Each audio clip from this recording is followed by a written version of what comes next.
चलो बच्चों, let's read this question. The question says, what is the osmotic pressure of a solution of glucose containing 36 gram of it per liter of the solution at 300 Kelvin?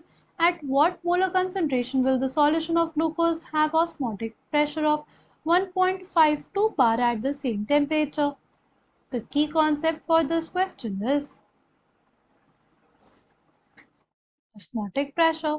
Osmotic pressure is basically equals to C, यानी concentration into R into T. यहाँ पे जो concentration होता है वो क्या होता है? वो होता है number of moles of solute by volume of solution into R into T. Now हमें क्या दिया हुआ है?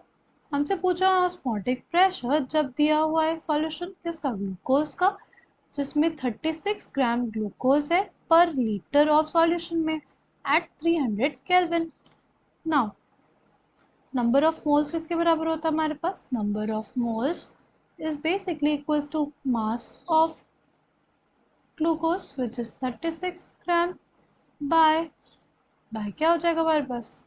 बाय हो जाएगा मोलर मास ऑफ ग्लूकोज. वो क्या हो जाएगा? ग्लूकोज होता है C6H12O6, तो हो जाएगा 12 into 6 plus 12 into 1 plus 6 into 16. क्या हो जाएगा? 72 प्लस 12 प्लस 96. ये कितना आ जाएगा हमारे पास? ये आ जाएगा 180 ग्राम पर मोल. कितना आ जाएगा? ये 180 ग्राम पर मोल आ जाएगा हमारे पास, राइट. इसको अगर हम लोग सॉल्व करें तो 18 2 ज़ा 36 होता है हमारे पास, और 18 10 ज़ा क्या हो जाएगा? 180. तो हमारे पास 2/10 मोल्स आ गया, या बेसिकली इसको कहें 1/5 मोल्स के बराबर आ गया. नंबर ऑफ मोल्स आ गए. वॉल्यूम ऑफ सॉल्यूशन हमें 1 लीटर दिया हुआ है, ठीक. आर हमें दिया हुआ है हमें पता होता है यूनिवर्सल गैस कांस्टेंट, और टी हमें दिया हुआ है कितना? 300 केल्विन. जब इसको सॉल्व करेंगे तो क्या आ जाएगा हमारे पास? सी हमारे पास आ जाएगा pi is equals to number of moles. कितना आया हमारे पास? नंबर ऑफ मोल्स आया 1/5 mole by 1 liter into R, which is equals to 0.082 atm liter per Kelvin per mole, ठीक. नाउ इंटू क्या हो जाएगा? Into temperature which is 300 kelvin. अब मोल से हमारे पास पर मोल कट गया, लीटर से लीटर कट गया, पर केल्विन से केल्विन कट गया. जो पाई है ऑस्मोटिक प्रेशर है वो हमारे पास कितना आ जाएगा? वो आ जाएगा 4.92 atm. कितना आ जाएगा? 4.92 atm. अब क्वेश्चन में क्या बोला है?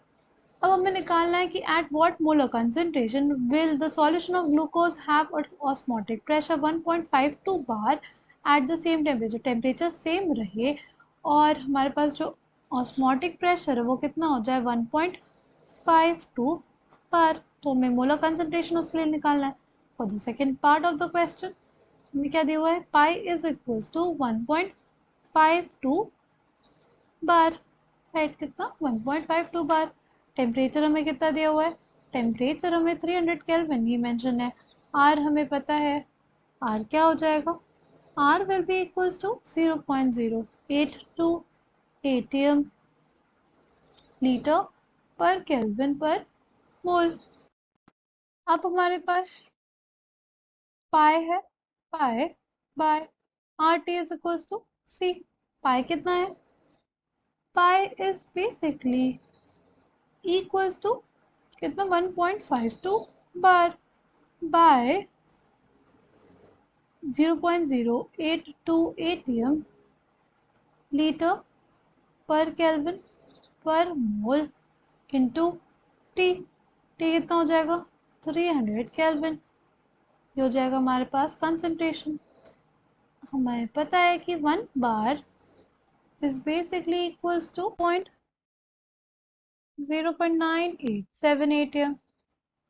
तो अगर हमें एटीएम में 1.52 बार को लिखना होगा तो वो हमारे पास कितना हो जाएगा? हो जाएगा 1.50 एटीएम. 1.50 atm। तो यहाँ पे हम लोग क्या लिखते हैं, यहाँ पे लिख सकते हैं बेसिकली 1.50 atm। ठीक, अब क्या होगा, एटीएम से एटीएम कट गया और पर केल्विन से केल्विन कट गया। ठीक, क्या आ जाएगा, हमारे पास आ जाएगा 1.50 बाय 0.082 इंटू 300 मोल पर लीटर। अगर न्यूमरेटर डिनोमिनेटर में 100 से मल्टीप्लाई कर देंगे तो क्या 8.2 आ जाएगा। 8.2 इंटू 300, राइट। अभी क्या आ जाएगा, इसलिए हमारे पास 1/2 आ गया। कितना आ जाएगा, 1/16.4 मोल पर लीटर। किसके बराबर आ जाएगा ये, out to be 0.06097 molar, right? This is the molar concentration of the solution जब हमारे पास क्या दिया हुआ है, जब ऑस्मोटिक प्रेशर 1.52 बार दिया होगा। I hope you understood it well. Thank you and all the best.